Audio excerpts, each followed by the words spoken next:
Well, times, they are changing, as you've heard many times before. You know, we used to carry one of these to the beach or the pool with us. You know, it had the old school pages. Isn't that funny to say old school pages? But now it's all about this. They're the e-readers, and they're replacing the traditional books, and there are plenty of models out there. So how do you know which one to choose? Lots of different models, and even just the iPad. So today, Crystal is here to show us how to kind of sift through all of the different options out there and decide if it's worth the transition to an e-reader. Well, I think the first thing to note is people are definitely making that transition. Everybody says books are dead, nobody's reading, but e-books are up 147% in sales this summer alone. So people are buying e-readers and they're buying e-books, and it's making reading fun.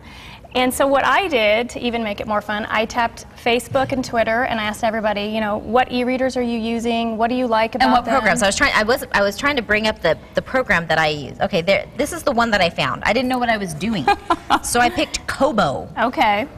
Kobo doesn't want to open. Great. Doesn't want to open. Of course it doesn't. So I asked Facebook and Twitter people, you know, what are you reading on? What do you love? And these are the ones that most often came up. Of course, there's the Kindle and some other e-readers too. So what's this one? This is the Sony e-reader. It's called the Daily Edition. Pick this up because this is so light. It's almost. This is light. It's like you're holding a book. It's just. Yeah. It's this just is very like a book. light. It's very light. You can throw it in your purse. You can take it anywhere. It's one of the things that I like about it is you can just take it. And it's got a touch screen. It's really cool. Everything is in black and white. What do you not like about it? When you, because we are doing kind of like a battle of the best here. So what do you not What like? I don't like about it is everything is in black and white, whereas we're going to come over to some color choices. And it's still pretty pricey. It's $300. The Kindle is That's a lot of books that you could buy like this. That's a lot. So it's a little pricey, but my husband loves it because it's so thin and it's like having a book. You can read it indoors or outdoors. For newbies to e-reading, when they buy the book, the e-book, is it always in there, or do they have to have Wi-Fi? It's always in there. As soon as you download it, it's there, and you'll have it. In some of these e-readers, you can loan it to a friend if they have an e-reader. It's like going to a library. You can say, oh, I downloaded this. Do you want to borrow it? And you can actually give it to them to their e-reader. I did not know that. I did not know that. Okay, so let's go to this, and what's this one? This is the Nook. This is Barnes & Noble's Nook, and it comes in two different varieties. This is the regular Nook. It also comes in the Nook Color. I've seen the color one. I was drawn to that one. You know, I've heard a lot of really good things about the Nook Color because children's books and magazines, I read Redbook magazine every month, the color really pops on those, and when you have them on an e-reader in color, it looks really good. What do you not like about it? You know, the Nook is my favorite, I have to say. She's like, there's nothing. The Nook and I are in a long-term relationship, lady, and you're not going to break it up.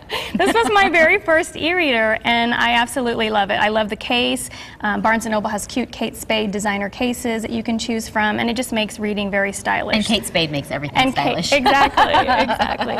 So, big entertainment mammoth of all e-readers, of course, is the iPad. Now, it's expensive, $600. A lot of people aren't forking over the money for an iPad. It's not just a straight e-reader, though. You can do so much. You can watch Netflix.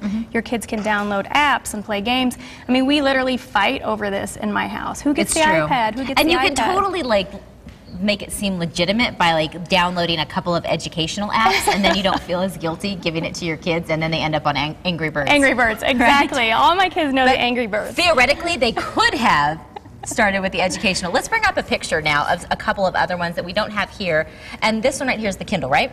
Yeah, the Kindle, you know, the Kindle has made e-reading available to the masses. I think you can get them for $120 now. Everybody I talk to about the Kindle loves it. It's quick, it's easy to put in their bag. They can read it indoors or outdoors. I like the price point as we start to think about getting the kids hooked on reading again as the school year starts. You know, the teacher at my daughter's school said no e-readers because of theft. They don't want kids to have e-readers. But my kids would love it. She always wants to download a book on an e-reader. Well, maybe she keeps it at home.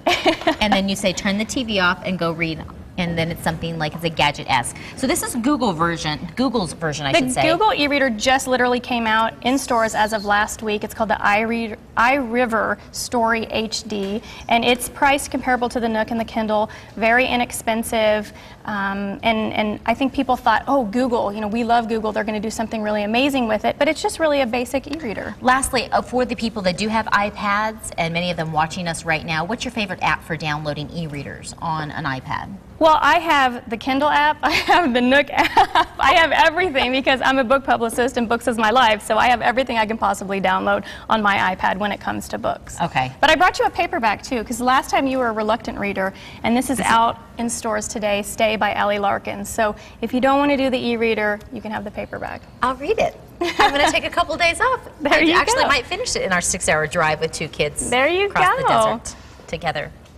Happy times. All right, Crystal, we're going to have a link to all of Crystal's information on SonoraLiving.com, and you can let us know on Facebook, shout out which one you use and why you like it, and then you can also find out about our summer reading challenge.